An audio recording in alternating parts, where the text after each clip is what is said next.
Welcome to Gajendra education point. Gajendra education point YouTube channel पर आप सभी का बहुत बहुत स्वागत है। दोस्तों, आज का जो हमारा वीडियो है वो वीडियो है मातृशक्ति या महिलाओं के जो अधिकार होते हैं दोस्तों, उसके जो कुछ स्पेशल फैक्ट हैं दोस्तों, इस क्लास में दोस्तों मैं आपके सामने डिस्कस करना चाहूँगा। और हर महिला का जो हक है दोस्तों, ये हर महिला को जानना ज़रूरी है कि जो महिला होती हैं, हमारी महिला हमारे देश के विकास में पुरुषों की बराबर कंधे से कंधा मिलाकर आजकल देश के विकास में बराबर भागीदारी के साथ आगे बढ़ रही हैं। तो दोस्तों, हर महिला किसी न किसी क्षेत्र में आपके साथ ज़रूर कार्य करती हैं, तो वहाँ पर उनका बहुत सा शोषण होता है। तो उनके कुछ जो पर्सनली अधिकार हैं दोस्तों, मैं इस वीडियो में बताने वाला हूँ कि जो महिला शक्ति है, मातृशक्ति है, उनके कौन कौन से कानूनी अधिकार हमारे भारतीय संविधान में दिए गए हैं। और दोस्तों, ये जागरूक वीडियो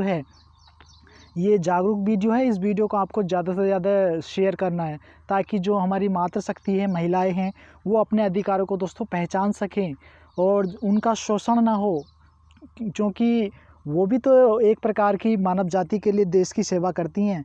तो उनका जो कानूनी अधिकार हैं, जो उनके पर्सनली फंडामेंटल राइट हैं दोस्तों, वो उन सभी को ज़रूर पता होने चाहिए। ये कानूनी अधिकार हर महिला को जानने चाहिए। वुमेन जो राइट होते हैं, हर महिला को पता होनी चाहिए, ये कानूनी आधार। तो दोस्तों, इस वीडियो में मैं इसमें चर्चा करेंगे। तो चलिए दोस्तों, वीडियो स्टार्ट करते हैं।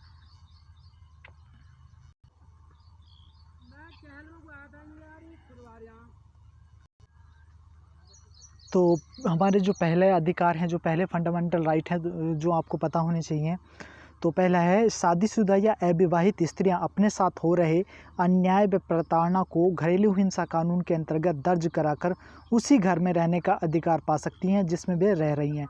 तो पहला जो अधिकार है, ये माता और बहनों आपको ये जानना चाहिए कि हमारे जो अधिकार हैं, तो पहला अधिकार हमारा क्या है। दूसरा है, यदि किसी महिला की इच्छा के विरुद्ध उसके पैसे, शेयर्स या बैंक अकाउंट का इस्तेमाल किया जा रहा है, तो इस कानून का इस्तेमाल करके वह इसे रोक सकती है। ये बहुत ही इंपॉर्टेंट है, जो आप सभी को पता होना चाहिए कि आपकी यदि इच्छा नहीं है और आपकी इच्छा के विरुद्ध आपके पैसे, शेयर्स या बैंक अकाउंट का इस्तेमाल किया जा रहा है, तो इस कानून का इस्तेमाल करके आप उसे रोक सकते हैं। दूसरा जो नंबर तीन है, इस कानून के अंतर्गत घर का बंटवारा कर महिला को उसी घर में रहने का अधिकार मिल जाता है।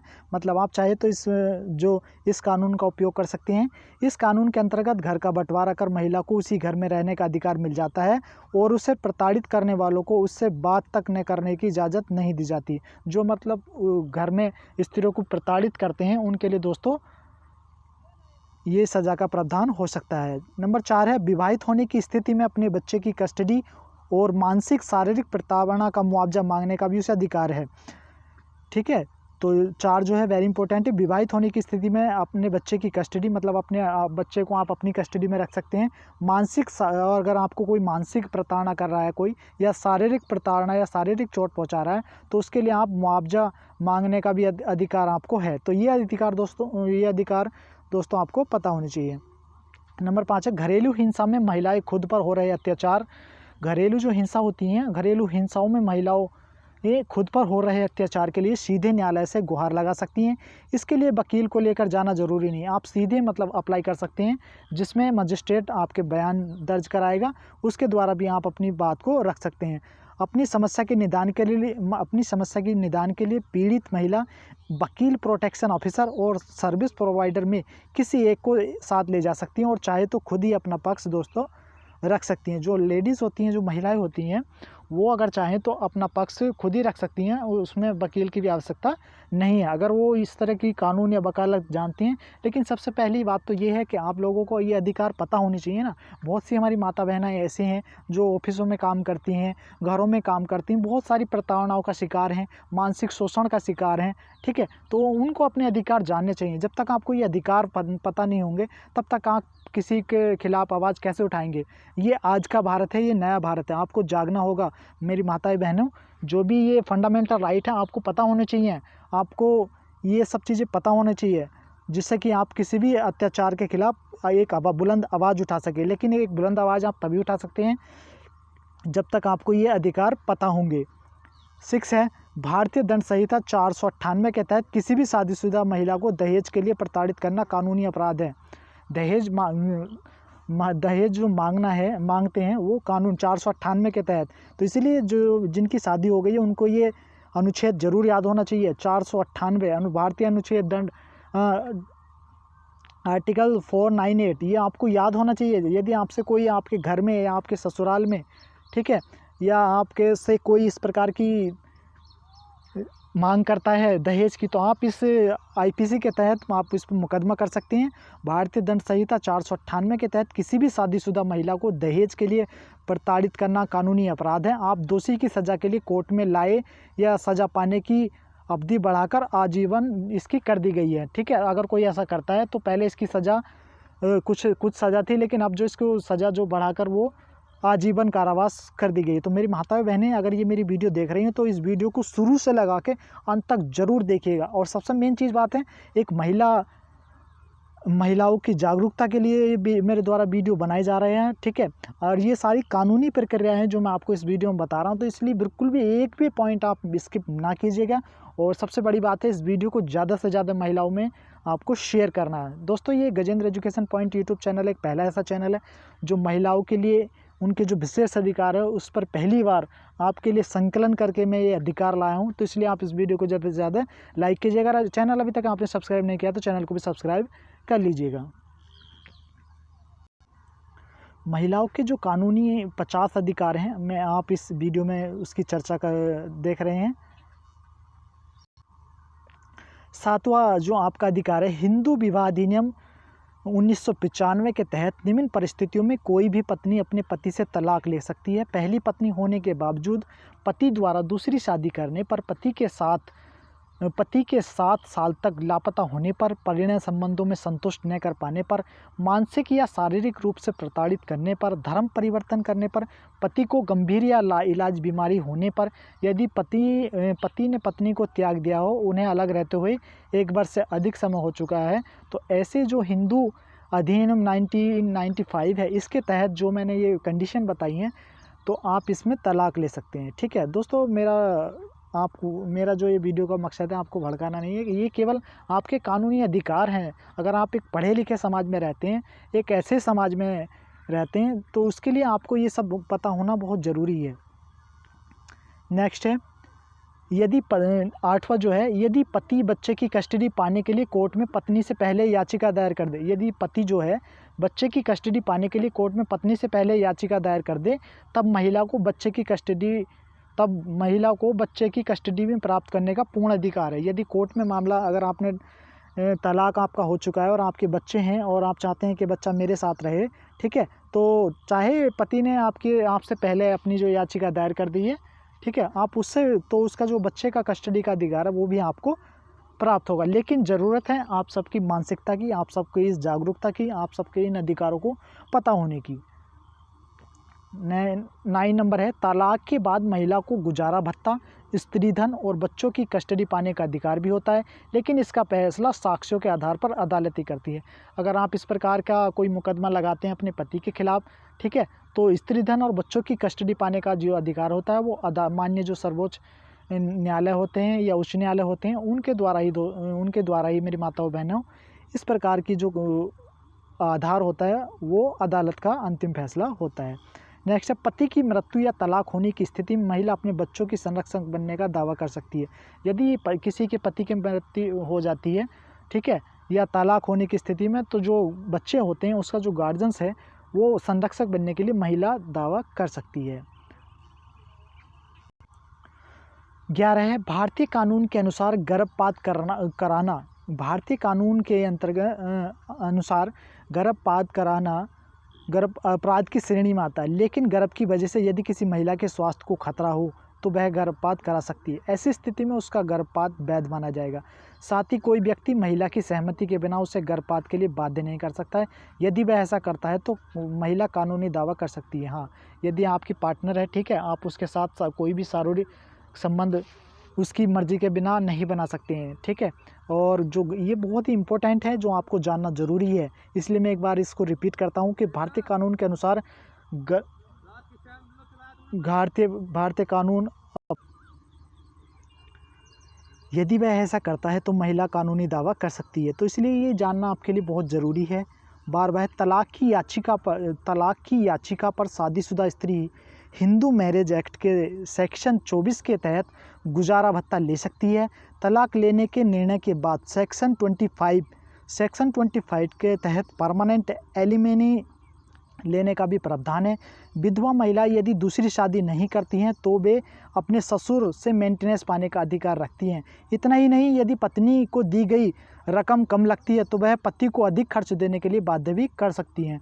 गुजारे भत्ते का प्रावधान एडॉप्शन एवं मेंटेनेंस एक्ट में भी दिया गया है। तो ये इस प्रकार के जो कानूनी अधिकार हैं ये आप सबको पता होना चाहिए।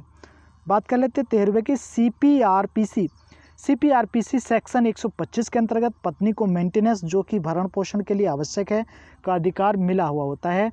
यहाँ पर यह जान लेना जरूरी होगा कि जिस तरह से हिंदू महिलाओं का ये तमाम अधिकार मिले हैं उसी तरह उसके समकक्ष या समांतर अधिकार अन्य महिलाओं को जो कि हिंदू नहीं है उनके पर्सनल लॉ में उपलब्ध हैं, जिनका भी उपयोग कर सकती हैं। यदि वे हिंदू धर्म से ताल्लुक़ नहीं रखती हैं या वे मुस्लिम धर्म की या किसी अन्य धर्म की महिलाएं हैं तो उनके जो कानून हैं, जो पर्सनल लॉ होते हैं, उनमें भी ये सारे कानून, ये अधिकार दिए गए हैं, लेकिन बशर्ते आपको ज़रूरत है उन्हें जानने की।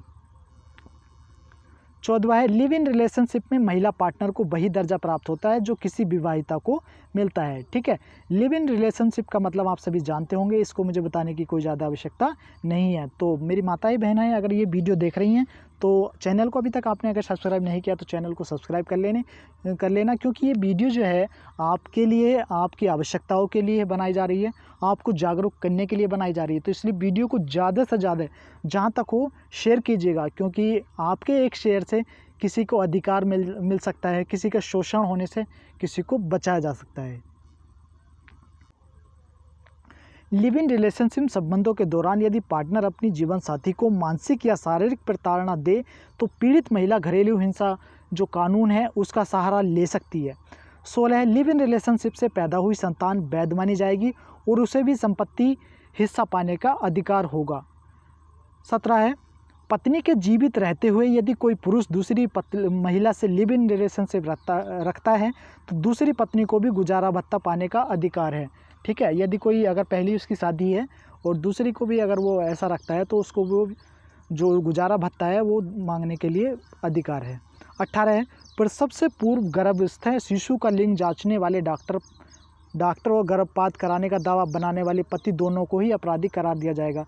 यदि आप लिंग या भ्रूण हत्या इस प्रकार का जो कोई केस होता है, अगर आप ज़बरदस्ती डॉक्टर से कराते हैं तो आप दोनों ही कानूनी रूप से सज़ा के हकदार होंगे। लिंग की जांच कराने वाले डॉक्टर को 3 से 5 वर्ष का कारावास और 10 से 15,000 रुपये तक जुर्माना हो सकता है। लिंग जांच का दबाव डालने वाले पति और रिश्तेदार के लिए भी सज़ा का इसमें प्रावधान है। यदि जिसका भी अगर आपने नाम लिखवा दिया कि ये मेरा ज़बरदस्ती मतलब गर्भपात या लिंग जांच करा रहे हैं कि बेटी होगा या बेटा, तो उसमें आप उसको फंसा सकते हैं। ठीक है, फंसाने का मतलब ये नहीं है दोस्तों कि मतलब आपके पास पर्याप्त साक्ष्य भी होने चाहिए।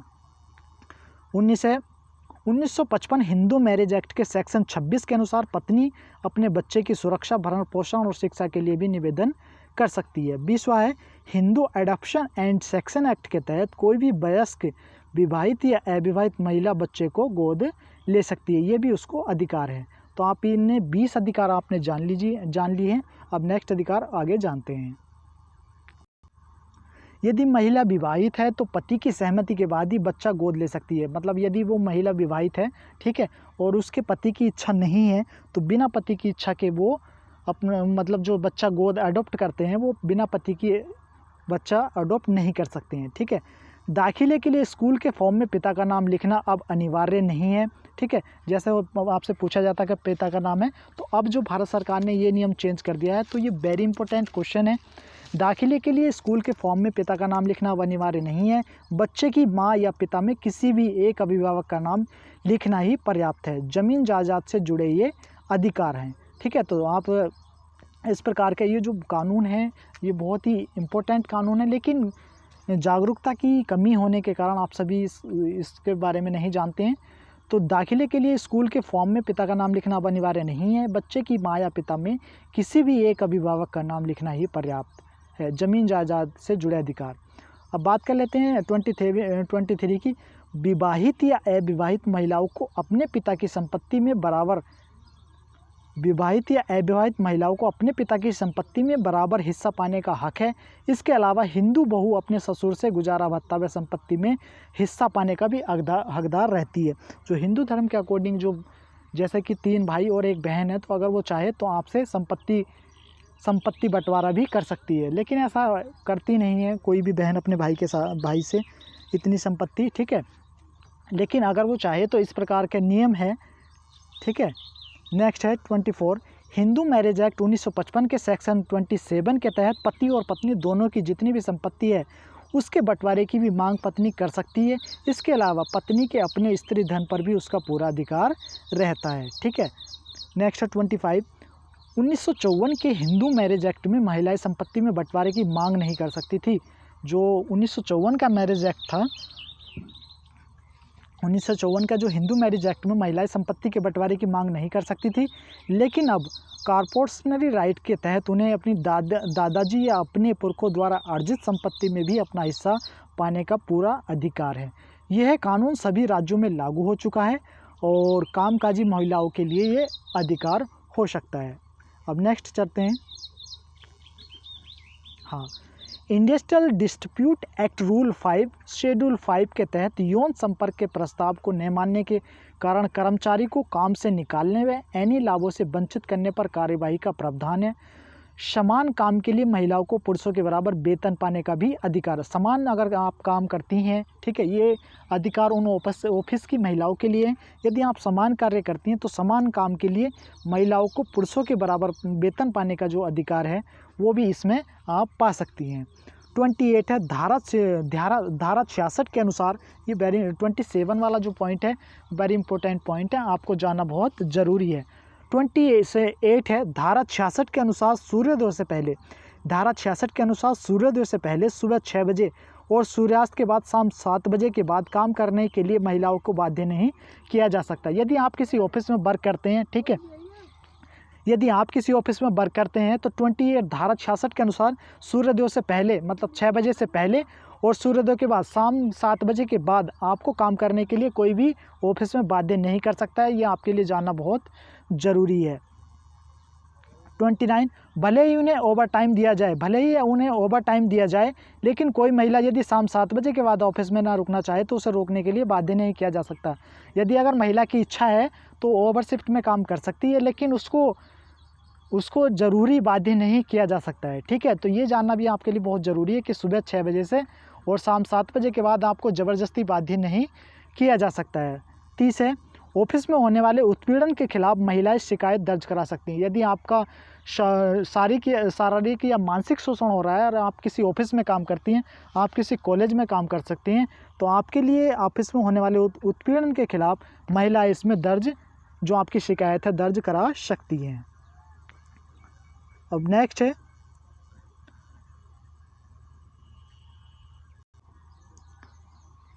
यदि पुलिस एफआईआर दर्ज करती है तो एफआईआर की कॉपी देना पुलिस का कर्तव्य। यदि किसी महिला के खिलाफ अगर कोई भी पुलिस कांस्टेबल, ठीक है, पहली बात तो आपको पुलिस कांस्टेबल लेडीज़ ही आपको पकड़ सकती है, कोई भी जेंट्स आपको अरेस्ट नहीं कर सकता है। तो इस बात का ध्यान रखिए, कोई भी यदि आपको ज़बरदस्ती आपके साथ गाली गलौज करता है तो आप उस पर मुकदमा कर सकते हैं, मानहानि का केस कर सकते हैं, शारीरिक शोषण का केस लगा सकते हैं, ठीक है। आपको जब भी अगर आपने कोई गुनाह किया है तो आपको जब भी कोई पकड़ेगा तो उसके लिए लेडीज़ कांस्टेबल की आपको ज़रूरत होगी। 47 इसका जो बीच का भाग है वो दोस्तों मैं बाद में डिस्कस करूँगा, है ना। तो सूर्योदय से पहले और सूर्यास्त के बाद किसी भी तरह की पूछताछ के लिए किसी भी महिला को पुलिस स्टेशन में नहीं रोका जा सकता। जो महिलाएं होती हैं उनको रात में या रात के समय में यदि उन्होंने कोई अपराध किया हुआ है या उन्हें पुलिस उठा लेती है तो किसी भी पूछताछ के लिए सूर्योदय से पहले और सूर्यास्त के बाद किसी भी तरह की पूछताछ के लिए किसी भी महिला को पुलिस स्टेशन में नहीं रोका जा सकता। ये आपके जो अधिकार हैं बहुत इंपॉर्टेंट अधिकार हैं, इसलिए आप इस वीडियो को ज़्यादा से ज़्यादा तक शेयर कीजिएगा और वीडियो को शुरू से लगा के अंत तक ज़रूर देखिएगा। और यदि आपको ये जो आपके अधिकार हैं आप एक पेपर पर लिखकर भी अपने पास रख सकते हैं, ताकि आप कभी भी आपके मुसीबत आने पर या आपके साथ इस प्रकार की कोई घटना होती है तो आप इसको दिखा सकते हैं। क्योंकि ये जो सारे मैं नियम बता रहा हूँ ये भारतीय संविधान, जो हमारा भारतीय संविधान में उसमें दर्ज हैं। 48 पुलिस स्टेशन में किसी भी महिला से पूछताछ करने या उसकी तलाशी के दौरान महिला कांस्टेबल का होना ज़रूरी है। जो मैं बात आपको बता रहा था, यदि आपकी कोई तलाशी होती है तो पुलिस स्टेशन में किसी भी महिला से पूछताछ करने या उसकी तलाशी के दौरान महिला कांस्टेबल का होना बहुत ज़रूरी है। 49 है, महिला अपराधी की डॉक्टरी जाँच महिला डॉक्टरी करेगी। जो अगर आप महिला अपराधी हैं तो महिला अपराधी की डॉक्टरी जाँच महिला डॉक्टरी करेगी, या महिला डॉक्टरी की उपस्थिति के दौरान कोई पुरुष, ठीक है, तो महिला आपके अगर कोई पुरुष भी आपकी जांच कर रहा है या कोई डॉक्टर है तो उसके साथ लेडीज़ जो डॉक्टर है वो ज़रूर होगी। तो इस बात का आप ज़रूर से ख्याल रखिएगा, ठीक है। 50वां है, किसी भी महिला गवाह को पूछताछ के लिए पुलिस स्टेशन आने के लिए बाध्य नहीं किया जा सकता। ज़रूरत पड़ने पर उससे पूछताछ के लिए पुलिस को उसके घर ही जाना होगा। यदि आप कोई गवाह या कोई विटनेस हैं किसी भी मामले में, तो ये आपको पुलिस ज़बरदस्ती नहीं कर सकती है। हो सके तो पुलिस आपके घर भी आ सकती है, आप चाहे तो उसको घर पर ही अपना बयान दर्ज करा सकती हैं, ठीक है। तो ये बहुत ही इम्पोर्टेंट जो कुछ फैक्ट थे जो हमारी माताओं बहनों को, महिलाओं को, हमारी बहनों को जो ऑफिस में काम करती हैं, जो आज कल भारत की समृद्धि के लिए पुरुषों के बराबर कंधे से कंधा मिलाकर हर समय अपनी सेवाएं दे रही हैं, ठीक है। चाहे वो फौज की बात हो, चाहे वो रेलवे की बात हो, चाहे वो बैंक की बात हो, चाहे वो अंतरिक्ष की बात हो, महिलाएं भी पुरुषों से कम नहीं हैं। हर प्रकार की जो जॉब होती हैं, हर प्रकार के कार्य में महिलाएं बढ़ चढ़ कर भाग ले रही हैं। तो आप सभी के जो पर्सनल अधिकार हैं, आप सभी को जब तक आपको ये अधिकार पता नहीं होंगे, ठीक है, तो आपको आपका भी ये कर्तव्य है कि इस वीडियो को ज़्यादा से ज़्यादा महिलाओं तक शेयर कीजिएगा, ठीक है। और पसंद आए तो चैनल को सब्सक्राइब ज़रूर कीजिएगा। तो बहनों, मिलता हूँ मैं आपसे एक नई वीडियो में, तब तक के लिए thank you, thanks for watching.